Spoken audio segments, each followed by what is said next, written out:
Hello everybody, कैसे हैं आप लोग। विज्ञान एक्सप्रेस के अंदर फिर से आप लोगों का बहुत बहुत स्वागत। हम फिर हाजिर हैं आज 11 बजे और विज्ञान एक्सप्रेस का आज का हम लोग टॉपिक शुरू करें उससे पहले हमेशा की तरह चंद पंक्तियां आप लोगों के लिए। माना कि आज बड़ी तकलीफ़ है पर कल कामयाबी भी बड़ी होगी। बच्चों, हर काम के अंदर शुरुआत के अंदर थोड़ी सी तकलीफ़ तो आएगी, लेकिन याद रखना जितनी बड़ी तकलीफ़ होगी उतनी बड़ी कामयाबी भी होगी। इसलिए छोटी मोटी तकलीफ़ों से घबराना नहीं है, टारगेट रखना है कामयाबी के ऊपर कि कामयाबी मिलेगी, तय मिलेगी ही मिलेगी। इन्हीं पंक्तियों के साथ में आज का जो हमारा विज्ञान एक्सप्रेस के अंदर टॉपिक है वो है टेरिडोफाइट्स। अभी हम लोग एल्गी और ब्रायोफाइट्स और जिम्नोस्पर्म्स और एंजियोस्पर्म्स के ऊपर वीडियोस हम लोग लेकर आए थे। आज जो वीडियो है वो टेरिडोफाइट्स के ऊपर है और आपको कंपेयर करना पड़ेगा कि किस तरीके से टेरिडोफाइट्स के कुछ कैरेक्टर ब्रायोफाइट्स से सिमिलरिटी रखते हैं, है ना। ये बात भी आप लोगों को ध्यान से नोटिस करनी पड़ेगी। तो चलिए, पहला क्वेश्चन आज का, डू टेरिडोफाइट्स प्रोड्यूस सीड्स? क्या टेरिडोफाइट्स सीड्स प्रोड्यूस करते हैं? क्या टेरिडोफाइट्स बीज उत्पन्न करते हैं? कई बार बच्चों क्या होता है कि आप लोग चीज़ें तो बहुत बड़ी बड़ी पढ़ लेते हैं लेकिन छोटे छोटे जो बेसिक्स होते हैं उनको भूल जाते हैं। मैं चाहता हूं कि विज्ञान एक्सप्रेस के अंदर उन्हीं छोटी बेसिक चीज़ों को आपको पढ़ाऊं ताकि आपके बेसिक कॉन्सेप्ट स्ट्रांग हो।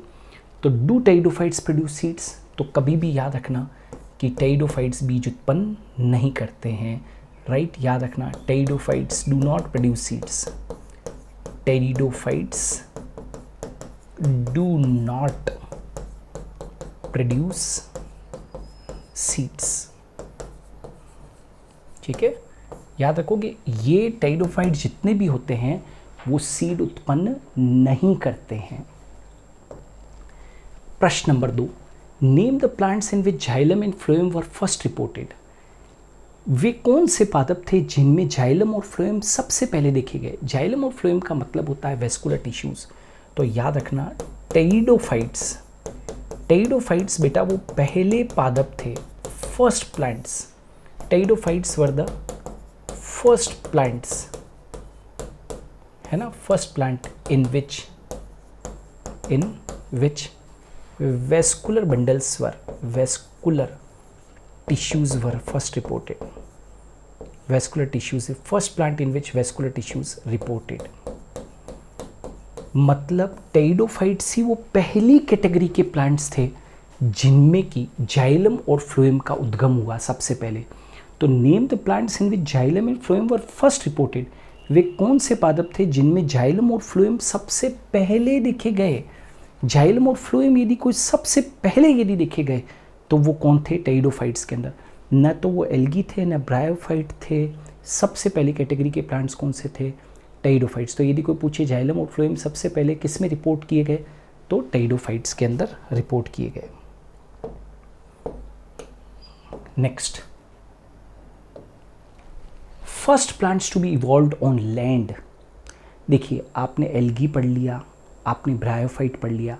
टेरिडोफाइट्स के पहले जो आपने एक वीडियो पढ़ा था दैट इज ब्रायोफाइट्स के ऊपर, मैंने कहा था कि bryophytes are amphibians of plant kingdom. पादप जगत के उभयचर हैं, मतलब they were found on land as well as water. लेकिन टेरिडोफाइट्स पहली कैटेगरी के प्लांट्स थे जो first plants to be evolve on land, मतलब फर्स्ट सक्सेसफुल लैंड प्लांट्स यदि कोई थे तो वो कौन थे? That is pteridophytes. Pteridophytes, are you getting? Pteridophytes ही क्या थे? First plants to be evolve on land, मतलब first plant evolved on land, मतलब जो प्योरली जो लैंड के ऊपर पाए गए प्रथम पादप जिनकी उत्पत्ति स्थल के ऊपर हुई। अभी तक की जो कैटेगरी के प्लांट्स थे ब्रायोफाइट्स वगैरह वो पानी में भी थे और स्थल के ऊपर भी थे। प्योरली पहले कैटेगरी के प्लांट जो लैंड पर इवॉल्व हुए वो पहली कैटेगरी के प्लांट्स जो कि स्थल के ऊपर जिनकी उत्पत्ति हुई वो कौन थे? टेरिडोफाइट्स थे। भूलना नहीं, first plant to be evolved on land were the pteridophytes. ये बात हमेशा ध्यान रखनी है। Large leaves of ferns are called, ये बहुत इंपॉर्टेंट क्वेश्चन है। आप सब जानते हैं टेरिडोफाइट्स के अंदर कौन इंक्लूड होते हैं? फर्न्स इंक्लूड होते हैं। तो फर्न्स की पत्तियां बहुत बड़ी होती है, large leaves of ferns. Ferns की पत्तियों को हम क्या कहते हैं? फर्न्स की large leaves of the ferns are called. तो फर्न्स की बड़ी पत्तियों को हम कहते हैं फ्रॉन्ट्स, भूलना नहीं। क्या कहते हैं भाई? फ्रॉन्ट्स कहते हैं। फर्न्स की बड़ी पत्तियों को, फर्न्स की बड़ी पत्तियों को क्या कहा जाता है? तो फर्न्स की बड़ी पत्तियों को हम हमेशा फ्रॉन्ट्स के नाम से जानते हैं। What we call it as fronds, FRONDS। The dominant phase in the life cycle of pteridophyte is, आपने टेरिडोफाइट के पहले ब्रायोफाइट पढ़ा होगा। ब्रायोफाइट के अंदर गैमेटोफाइट स्टेज डोमिनेंट थी, है ना, और स्पोरोफाइट स्टेज गैमेटोफाइट के ऊपर डिपेंडेंट थी। ठीक है, the dominant phase in the life cycle of pteridophyte, pteridophytes के जीवन चक्र की प्रभावी प्रावस्था कौन सी है? तो याद रखना है, यहाँ पर जो प्रभावी प्रावस्था होती है वो होती है स्पोरोफाइट। क्या होती है भाई? स्पोरोफाइट। स्पोरोफाइट को बोलते हैं हिंदी के अंदर बीजाणुद्भिद, बीजाणुद्भिद प्रावस्था।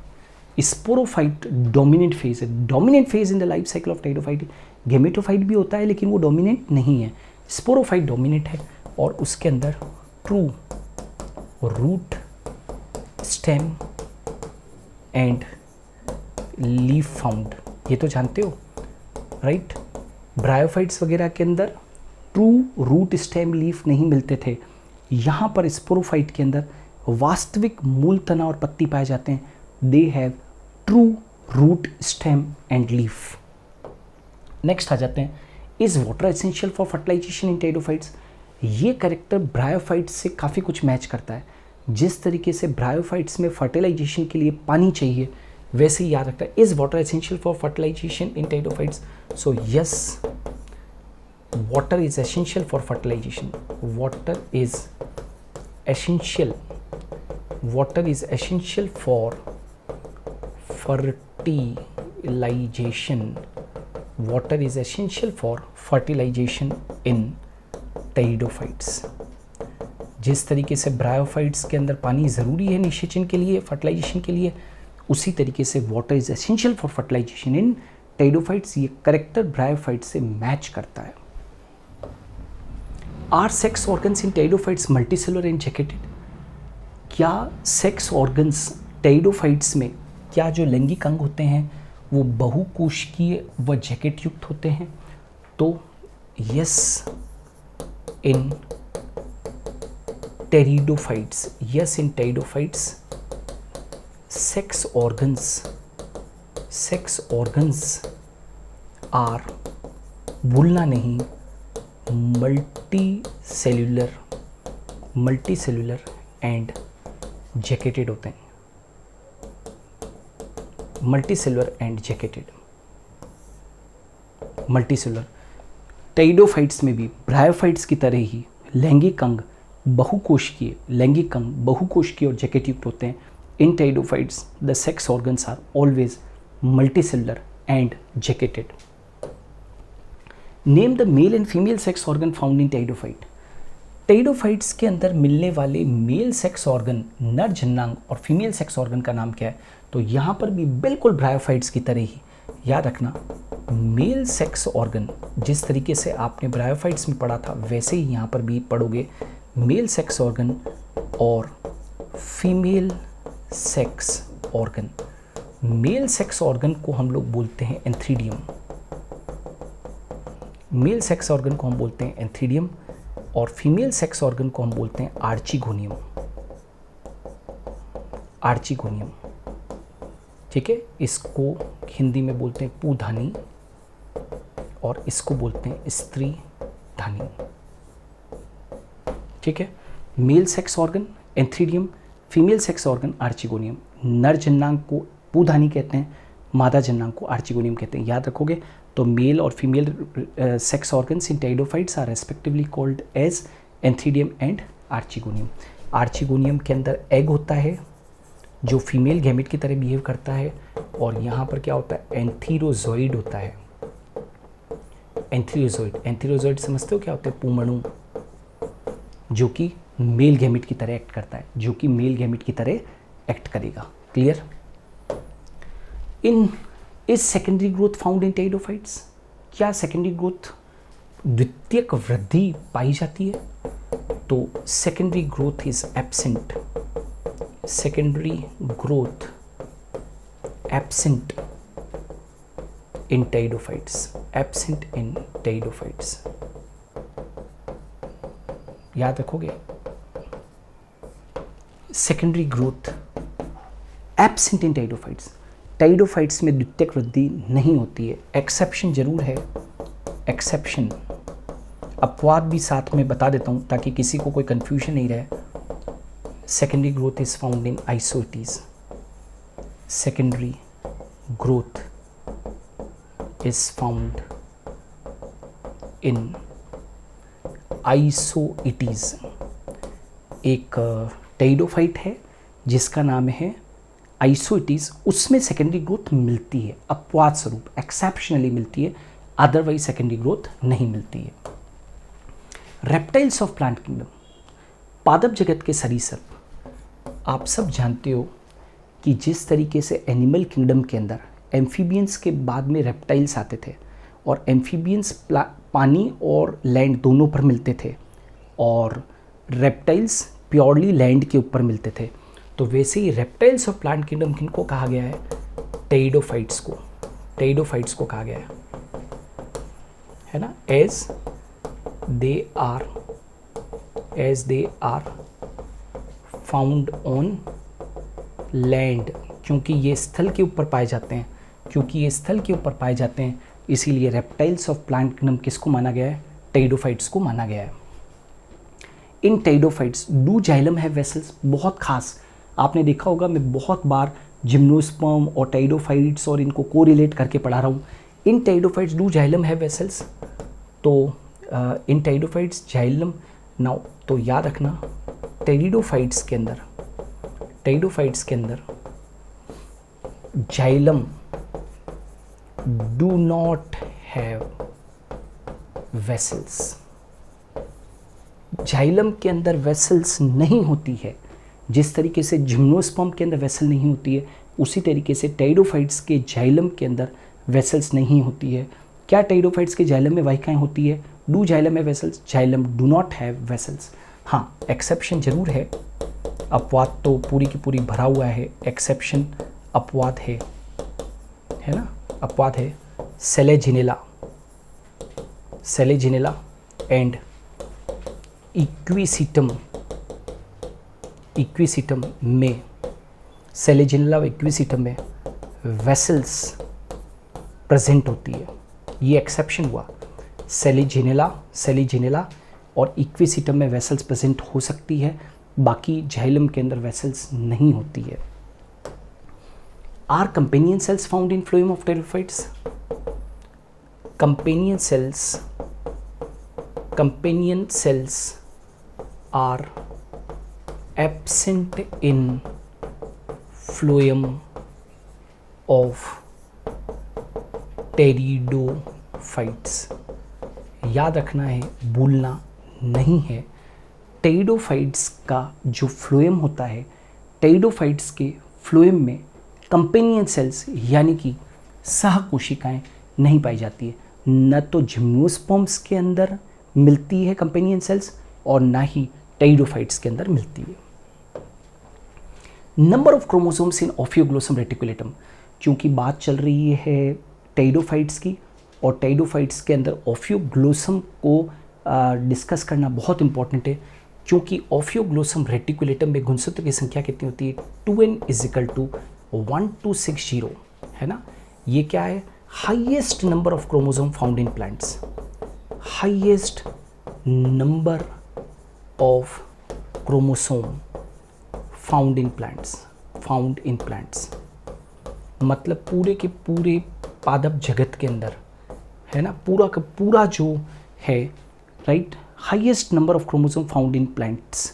ठीक है, मतलब यदि कोई प्लांट्स को कंपेयर करो तो हाईएस्ट नंबर ऑफ क्रोमोसोम ओफियोग्लोसम रेटिकुलेटम के अंदर है। ओफियोग्लोसम रेटिकुलेटम याद रखना एक टेरिडोफाइट प्लांट है, कैसा प्लांट होता है? कोई ऐसा नहीं है कि कोई बहुत बड़ा पेड़ है। पालक की पत्ती देखी है आपने? पालक, स्पेनिश पालक की पत्ती कैसी होती है, बस उतना ही वैसा ही ये प्लांट होता है और बारिश के दिनों के अंदर 10 से 15 दिन के लिए ग्रो करता है और इसके अंदर क्रोमोसोम नंबर 2n = 1260 होता है। द्विगुणित गुणसूत्र संख्या diploid chromosome number is 1260। Smallest pteridophyte कौन है? एजोला।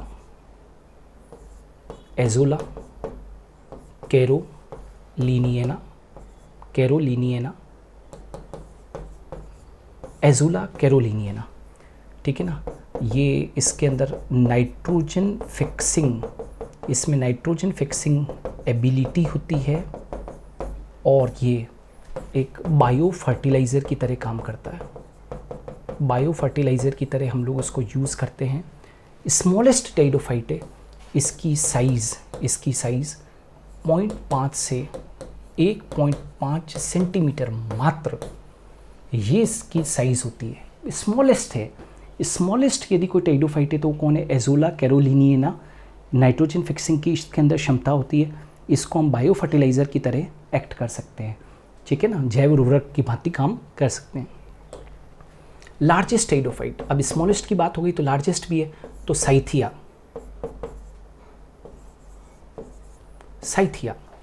लार्जेस्ट टेइडोफाइट है साइथिया।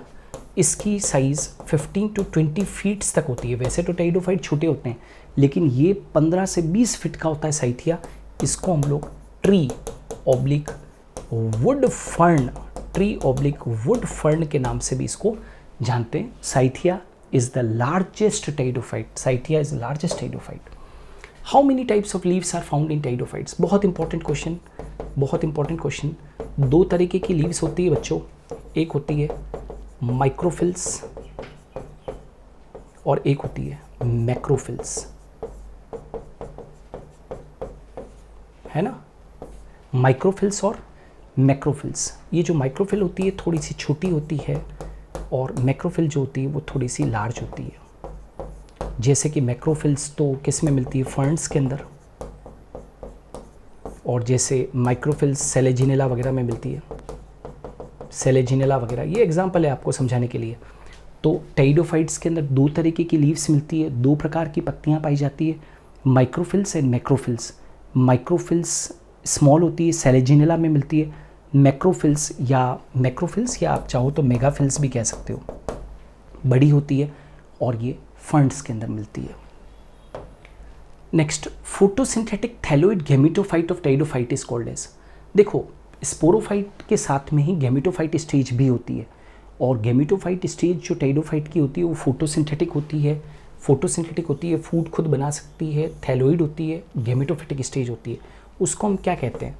तो टेइडोफाइट्स के प्रकाश संश्लेषी थैलोइड गैमेटोफाइट को हम कहते हैं prothallus. Don't forget this thing, very very important.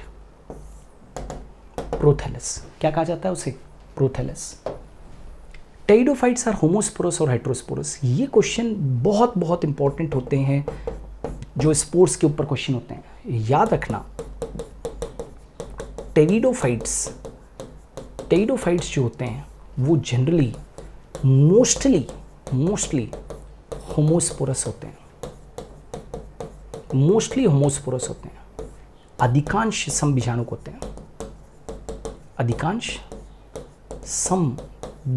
होते हैं। बट याद रखना, फ्यू मे बी हेटेरोस्पोरस। लेकिन कुछ हेटेरोस्पोरस हो सकते हैं, विषम बीजाणुक हो सकते हैं। जैसे एक एग्जांपल देता हूँ, मान लो एक एग्जांपल है साल्विनिया। ये कैसा है? हेटेरोस्पोरस है। साल्विनिया कैसा है? हेटेरोस्पोरस है। Common name of equisetum, very important. ये एग्जाम के अंदर क्वेश्चन भी पूछा गया था। इक्विसिटम को कॉमनली क्या कहते हैं? इनका शेप बिल्कुल कैसा होता है? घोड़े की पूंछ की तरह होता है, तो हॉर्स टेल कहते हैं इनको। Common name of equisetum is horse tail, भूलना नहीं। इक्विसिटम को हम क्या कहते हैं? हॉर्स टेल कहते हैं। Steel develop first in which plant? Very very important. Steel जानते हो क्या होता है? पहली बात तो स्टील के बारे में बता दूं। स्टील है, ये आपके सामने मैंने स्टील बनाई। स्टील को हिंदी में कहते हैं रंभ। स्टील के चारों तरफ पेरीसाइकिल हो सकती है। पेरीसाइकिल, हिंदी में पेरीसाइकिल को परिरंभ कहते हैं। स्टील के अंदर एक बीच में पिथ हो सकती है। पिथ हो भी सकती है, नहीं भी हो सकती है, ऐसा कोई नहीं है कि हर स्टील के अंदर पिथ होगी। ये तो जस्ट एक एग्जांपल है। और मान लो ये वेस्कुलर बंडल बनाए, है ना, तो ये वेस्कुलर बंडल बनाए, ठीक है, तो ये वेस्कुलर बंडल यानी कि जाइलम फ्लोएम, वेस्कुलर बंडल बोले तो जाइलम फ्लोएम। तो स्टील में क्या क्या होता है? स्टील के अंदर पेरीसाइकिल होती है जो उसकी बाउंड्री लेयर होती है। पिथ हो सकता है, हो भी सकता है, नहीं भी हो सकता है। जाइलम होता है और क्या होता है? फ्लोएम होता है, राइट। और स्टील के बारे में, स्टील सबसे पहले जिस प्लांट के अंदर डेवलप हुई थी, याद रखना, steel was first seen in pteridophytes. Steel सबसे पहले टेरिडोफाइट्स में देखी गई। स्टील सबसे पहले किस में देखी गई? टेरिडोफाइट प्लांट्स में देखी गई थी। तो ये भी आप लोगों को ध्यान रखना है, it was first seen in pteridophytes. तो बच्चों ये थे आज के इंपॉर्टेंट क्वेश्चंस टेरिडोफाइट्स के ऊपर। हम लोग लगातार मेहनत करके आप लोगों के लिए रोज़ाना विज्ञान एक्सप्रेस में 11 बजे नए नए वीडियोज़ लेकर आ रहे हैं। आप लोग भी चैनल को ज़रूर आप लोग सब्सक्राइब कीजिए, वीडियोस को शेयर कीजिए, इन्हें लाइक कीजिए, राइट। इससे हमारा उत्साहवर्धन होता है। अच्छे लग रहे हों वीडियोस तो कमेंट सेक्शन के अंदर कमेंट ज़रूर कीजिए। आप लोग ये भी बता सकते हैं कि हम लोग नए नए वीडियोस कौन से टॉपिक के ऊपर बनाएं, तो मैं कोशिश करूँगा कि उनके ऊपर भी वीडियोज़ लेकर आऊँ। यदि आप चाहते हो कि ये जितने भी विज्ञान एक्सप्रेस के अंदर जो हम लोग टॉपिक्स लेकर आ रहे हैं, इनके PDF नोट्स आपको अवेलेबल हो जाए, तो आपको गूगल प्ले स्टोर से हमारे सुपर गुरु ऐप को डाउनलोड करना पड़ेगा। जब आप सुपर गुरु ऐप पर आप डाउनलोड करोगे गूगल प्ले स्टोर पर, तो इस तरीके का इंटरफेस आप लोगों को दिखाई देगा। उसके अंदर एक स्टडी मटेरियल का सेक्शन नज़र आएगा। स्टडी मटेरियल के सेक्शन के अंदर आपको एक फ़ोल्डर मिलेगा विज्ञान एक्सप्रेस का। उसके अंदर विज्ञान एक्सप्रेस के जितने भी वीडियोज़ होंगे उन सब के PDF नोट्स आप लोगों को अवेलेबल हो जाएंगे। तो देर किस बात की, गूगल प्ले स्टोर पर जाकर super Guru the learning app को डाउनलोड कीजिए और विज्ञान एक्सप्रेस के जितने भी PDFs हैं उनको वहाँ से अवेल कीजिए। Thanks a lot. हम कल फिर मिलेंगे एक नए वीडियो के साथ में।